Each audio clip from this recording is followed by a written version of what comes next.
السلام علیکم ورحمۃ اللہ وبرکاتہ۔ بسم اللہ الرحمن الرحیم۔ منہ بند رکھنا حکمت ہے۔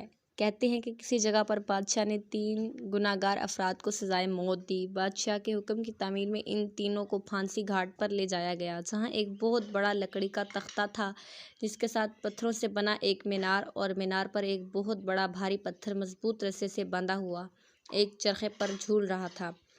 رسے کو ایک طرف سے کھینچ کر جب چھوڑا جاتا تھا تو دوسری طرف بندھا ہوا پتھر زور سے نیچے گرتا اور نیچے آنے والی کسی بھی چیز کو کچل کر رکھ دیتا تھا۔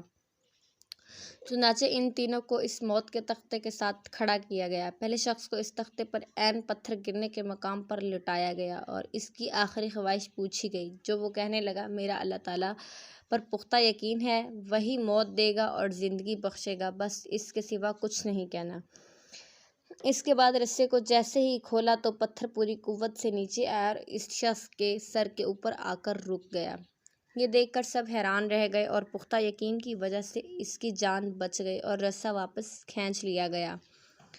اس کے بعد دوسرے کی باری تھی۔ اس کو بھی تختہ دار پر لٹا کر جب آخری خواہش پوچھی گئی تو وہ کہنے لگا: میں حق اور سچ کا نمائندہ ہوں اور جیت ہمیشہ انصاف کی ہوتی ہے، یہاں بھی انصاف ہوگا۔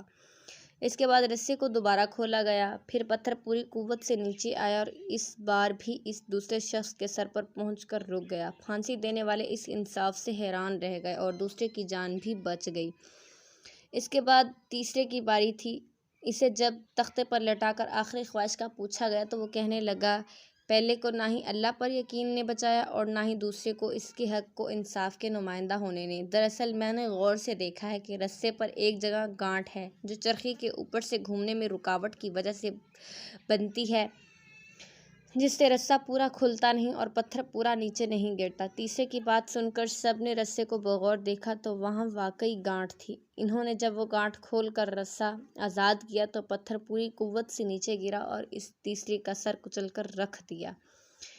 حکایت کا نتیجہ: بعض اوقات بہت کچھ جانتے ہوئے بھی منہ بند رکھنا حکمت میں شمار ہوتا ہے۔